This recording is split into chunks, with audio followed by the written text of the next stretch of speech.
313,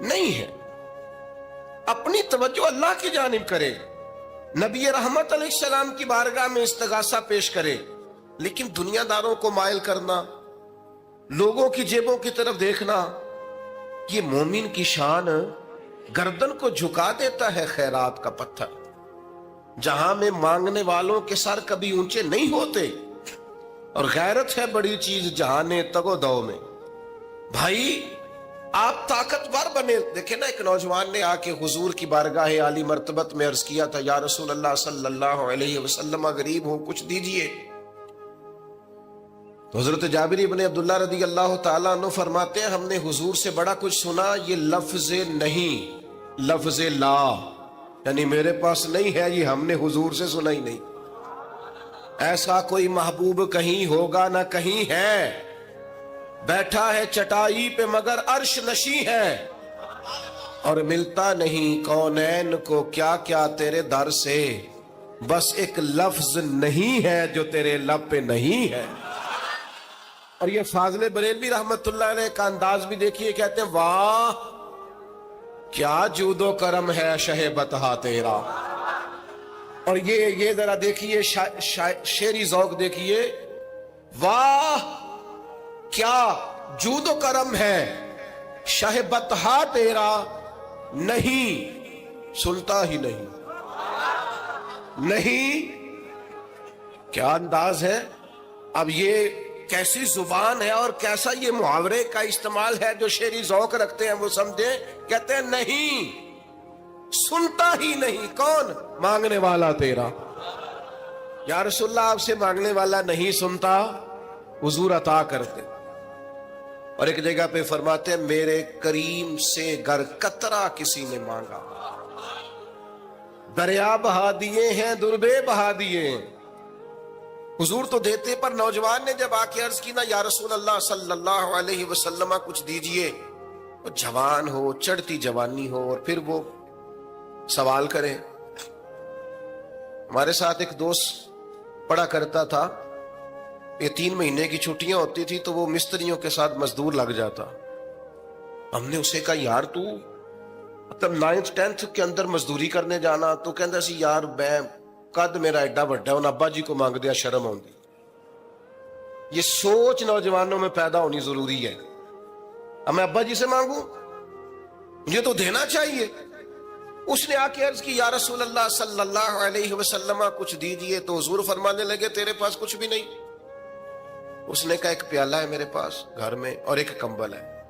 اتنا غریب بندہ ہے کوئی محفل میں جس کے گھر میں ایک ہی پیالہ ہو, ایک ہی کمبل ہو؟ کوئی بھی نہیں اتنے بڑے مجمع میں. لیکن اگر کوئی ہماری غریبی کا رونا پوچھے تو میرا خیال ہے ہر تیسرا بندہ دوسرا بندہ غریب ہے, اور بڑا ہی غریب ہے. ایک پیالہ ایک کمبل. کریم نے فرمایا لے کے آؤ. وہ لائے تو محبوب فرمانے لگے, کون خریدے گا؟ ایک نے کہا 1 دینار, ایک نے کہا 2 دینار. محبوب نے بولی لگوا دی, 2 دینار کا بیچ دیا. فرمایا جا 1 دینار کی روٹی لے جا. یہ نوجوانوں کو فکر دی کہ وہ انویسٹمنٹ میں تم نے ذات سے اپنے گھر سے لینی ہے. وہ 10-15 ہزار کا ٹھیلا بھی کسی سے نہیں کہنا تو لگا کے دے.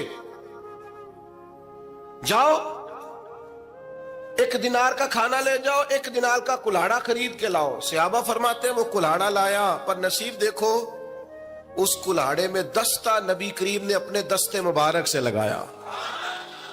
فرمایا جا جنگل میں جا کے لکڑیاں کاٹ اور بیچ, کھا بھی اور کھلا بھی, پی بھی اور پلا بھی, 10 دن مجھے نظر نہ آنا.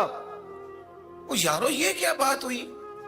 مایوس رہنا, کمزور رہنا, فلانے نے میرے ساتھ تعاون نہیں کیا تو میں پیچھے رہ گیا, فلانے نے ہاتھ نہیں پکڑا. تو اپنی دنیا آپ پیدا کر, اگر زندوں میں خود جد و جہد کر, میدان میں اتر, ہمت کر. حضرت حسن بصری رحمت اللہ علیہ کے پاس ایک نوجوان نے آ کے عرض کی, حضور بس آج کے بعد میں نے کام نہیں کرنا. فرمایا تمہیں کیا ہوا ہے؟ کہنے لگا, آج میں نے عجیب منظر دیکھا ہے. میں نے دیکھا ہے کہ ایک شیر نے شکار کیا ہے بکرے کا, آدھا کھایا ہے, آدھا منہ میں پکڑ کے پہاڑی پہ چڑھ گیا. وہاں ایک نابینا لومڑی بیٹھی تھی, باقی کا اس نے اسے کھلایا ہے. تو حضور میں یہ سمجھ گیا ہوں کہ جو رب اس نابینا لومڑی کے لیے بندوبست کرتا میرے لیے بھی کرے گا، لہذا میں نے کام نہیں کرنا۔ حضرت حسن بصری بڑا مسکرائے، فرمانے لگے کہانی میں کردار تو نے دو دیکھے، ایک شیر ایک لومڑی۔ فرمانے لگے کیا بات ہے تیری، تو نے لومڑی بننے کا پروگرام بنایا، شیر بننے کا کیوں نہیں بنایا؟ تو شیر بننا، شکار کر، خود بھی کھا دوسروں کو بھی کھلا۔ یہ کیا بات ہوئی؟ امت کے جوان فائلیں لیے دفتروں کے چکر لگاتے اور اپنی بغل میں کاغذات لیے امبیسیوں کے پھیرے کاٹتے اور ایجنٹوں سے سوال کرتے کہ مجھے ملک سے باہر جانا ہے، کیا طریقہ ہے؟ یہاں رہ کے بھی محنت ہو سکتی ہے، اپنی مٹی پہ چلنے کا سلیقہ سیکھو، سنگ مرمر پہ چلو گے تو پھسل جاؤ گے۔ دوستو سنو، میرے کریم نے فرمایا جہاں لکڑیاں، ایک پیشہ برا ہے میرے بھائیوں، ایک پیشہ، وہ ہے کسی کے آگے ہاتھ پھیلانا۔ باقی دنیا میں کوئی پیشہ برا جو ٹھیلا لگاتا ہے اور مالٹے بیچتا ہے اور سیب بیچتا ہے، بڑا عزت والا آدمی، یہ شارٹ کٹ چھوڑ دو، دوسروں پہ بھروسہ کرنا چھوڑ دو۔ وہ شاعر ایک بیٹھا تھا نا، شاعر مجھ سے ناراض نہ ہو جائیں، تو کئی دفعہ وہ شعر و شاعری میں بھی ان کی حالت بڑی خستہ ہو جاتی ہے۔ جن دنوں لوگ پتلے کپڑے پہنتے ہیں، بعض شاعروں نے ان دنوں میں بھی موٹی چادر لی ہوئی ہوتی ہے۔ تو ایک جگہ بیچارہ بیٹھا تھا کونے میں، اللہ ماشاءاللہ سب کی بات نہیں، تو حالت ایسی خستہ تھی، ایک بندہ 5 روپے پھینک گیا، تو تھا خوددار، بڑی تکلیف کو اٹھا اپنے پیسے، تو اس نے کہا آپ کی حالت بتا رہی ہے، آپ کو ضرورت ہے۔ اس نے کہا ضرورت پڑی تو اللہ رسول سے مانگوں گا، تیرے سے کیوں مانگوں گا؟ شعر بڑا قیمتی کہا، اس نے کہا یہ آرزوئے کرم اور میں آپ سے کروں، یہ آرزوئے کرم اور میں آپ سے کروں، یہ بھیک اس کو دیجئے جس کا خدا نہ ہو۔ میں تو وارث ہے میرے اللہ رسول، میں کو لوارث ہوں کہ تیرے سے مانگتا پھروں؟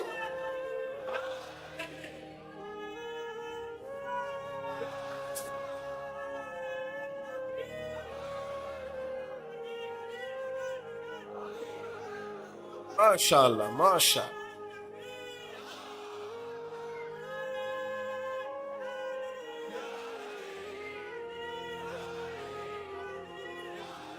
بس ہم سمجھے ہماری قیمت وصول ہو گئی، اگر خودداری پر نوجوان نعرے لگانے لگ گئے تو پھر تو بات بن گئی، لگتا ہے محنت کا ارادہ بن گیا ہے۔ انشاءاللہ تعالی کشکول ٹوٹنے کا ٹائم آ گیا ہے، کرم کی برکھا برسے گی، یہی ملت کا جوان قیادت کرے گا۔ اور یاد رکھنا، ہمیشہ قیادتیں غریبوں کے بچوں نے کی ہیں، جنہوں نے آدھی قیمت پہ کتابیں لے کے پڑھی ہیں، بڑی ڈگریاں انہوں نے حاصل کی ہیں۔ یہ کمزور نہ پڑھو، نبی پاک داعیہ اللہ ہے، حضور نے جگایا ہے، 15 دن نظر نہ آنا، مزدوری کر۔ وہ نوجوان 15 دنوں کے بعد آیا، اب تیرا حال کیا ہے؟ اس نے کہا حضور پہلے ایک پیالہ تھا نا، اب سارے گھر کے برتن بن گئے، پہلے ایک بستر تھا، اب سارے گھر کے بستر۔ اور نوجوانوں، ہم نے سہارا بننا ہے، ماں سے کہنا ہے اب تو نے آنسو نہیں بہانے، تیرا پتر بڑا ہو گیا ہے۔ بہن سے کہنا ہے اب تو کبھی پریشان نہیں ہوگی، تیرا بھائی بڑا ہو گیا ہے۔ بوڑھے باپ کے پاس بیٹھ کے کہنا ابا جی بس اب آنسو پوچھ دو، آج کے بعد پریشان نہیں ہونا، پتر جوان ہے۔ اپنی بیوی سے، بچوں سے کہنا کہ کسی خواہشات پوری کرنے کے لیے تمہیں دیر تک انتظار نہیں کرنا پڑے گا، ہم میدان میں ہیں، بس اپنی مٹی پہ چلنے کا سلیقہ سیکھو، سنگ مرمر پہ چلو گے تو پھسل جاؤ گے۔ نبی پاک نے محنت کو سپورٹ کیا ہے، مشقت کو سپورٹ کیا۔ حضور علیہ السلام نے فرمایا سب سے بہترین کمائی وہ ہے جو تو اپنے 2 ہاتھوں سے محنت کر کے کھاتا ہے۔ فرمایا اللہ کے نبی حضرت داؤد علیہ السلام محنت کر کے کمایا کرتے، سنگیوں کام کرنا۔ اور دوسری بات، بھروسہ اللہ رسول پہ، بھروسہ۔ ادھر دیکھو میری طرف، دنیا داروں سے امیدیں لگا لیتے ہو بہت زیادہ، تو دنیا دار بندے بیچارے کمزور ہوتے ہیں۔ جی یہ الیکشن کے دن تھے، گزشتہ سے پیوستہ الیکشن جو گزرا ہے، تو میرا ایک پیار والا دوست بھی ایک ایم این اے کے امیدوار کا بڑا ووٹر سپورٹر تھا۔ یہاں اس نے اس کا بیج فوٹو والا لگایا ہوا تھا. میں رات کو دیر سے جلسے سے لوٹ رہا تھا تو وہ کھڑا تھا باہر اور اندر امیدوار صاحب تقریر کر رہے تھے. میں نے کہا ادھر آ. وہ آ گیا. میں نے کہا تو بڑا ووٹر سپورٹر ہے, جا تقریر سن جا کے, تیرا لیڈر تقریر کر رہا ہے تو باہر گھوم رہا ہے. کہندا پیر صاحب جھوٹ پیا ماردا جو سارے, جھوٹ بول رہا ہے, کرنا کرانا کچھ نہیں. تو میں کہ یار جی ایڈے پکے ووٹر سپورٹر نو بھی پتا ہے کہ جھوٹ پیا ماردا ہے, تو ہم تو ویسے ہی سپورٹر نہیں ہیں. ہم نے تو کی محبت تو سیاست کا چلن چھوڑ دیا. ہم اگر عشق نہ کرتے تو حکومت کرتے. او بھائی جب پکے ووٹر سپورٹروں کو امیدیں نہیں ہیں تو آپ کن سے امیدیں لگائے بیٹھے ہیں؟ آپ جدوجہد کریں اور امیدیں اللہ رسول سے. نبی پاک علیہ السلام نے فرمایا جو رب پہ بھروسہ کرے گا اللہ کی رحمت اس کی کفایت کرے گی. وَمَن يَتَوَكَّلْ عَلَى اللَّهِ فَهُوَ حَسْبُهُ, وہ اللہ پہ بھروسہ کرے گا اللہ اس کے لیے کافی ہو جائے گا. ادھر دیکھو یار موبائلوں والے دوستوں, بات سنو. گھبراہٹ نہیں, ٹینشن نہیں, انزائٹی نہیں, ڈپریشن نہیں. مومن اور ڈپریشن, مومن اور انزائٹی, مومن اور ٹینشن. او جی مجھے پتہ نہیں مجھے کیا ہو رہا ہے, جی مجھے خوف آتا ہے. آپ کو خوف آتا ہے مومن ہو کے؟ آپ کو یہ کرونا کے دن تھے تو مجھے لے گئے ایک سرکاری ہاسپٹل میں, آپ کچھ یہاں بات کریں, لوگوں کو حوصلہ دیں. تو ایک ڈاکٹر صاحب مجھ سے کہنے لگے جی مجھے نہ تنگ جگہ بڑی گھٹن ہوتی ہے, تو موت سے بڑا ڈر آتا ہے, قبر تو بڑی تنگ ہوتی ہے. میں نے کہا ڈاکٹر صاحب کچھ بھی. کہنے لگے سانس ہی نہیں آتا, چاروں جانب سے بند ہے. تو میں نے کہا بچہ بھی تو ماں کے پیٹ میں سانس لیتا ہے نا. آپ نے تو سبحان اللہ کہا. وہ ڈاکٹر تھے, انہوں نے نہیں کہا. وہ کہنے لگی جو تے اماں لیندی صاحب. ہنستے نہیں جی, باتیں ہنسنے کو نہیں سنا رہا, میں فکری باتیں کر رہا ہوں. کہا وہ تو اماں آکسیجن لیتی ہے تو بچے کو جاتی ہے. تو میں نے کہا چلے ڈاکٹر صاحب وہ جو انڈے سے بچہ نکلتا ہے اس کے تو چارب جانو کوئی صورت نہیں ہوتی سانس کی. تو مجھے کہنے لگے آپ کہنا کیا چاہتے ہیں؟ میں نے کہا میں یہ کہنا چاہتا ہوں قبر کی دو حالتیں ہیں. قبر دوزخ کے گڑھوں میں سے گڑھا بھی ہے اور جنت کے باغوں میں سے باغ بھی ہے.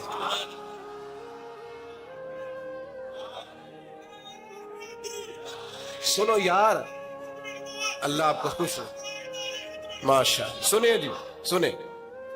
میں نے کہا اگر کسی کا یہ ذہن بن جائے کہ مرنے کے بعد میں نے باغ میں جانا ہے, ایک منٹ کے لیے سوچو نا یار. یعنی ادھر قبر بند ہوئی تو نیچے باغ, اور باغ بھی معمولی نہیں, جنت کے باغوں میں سے باغ.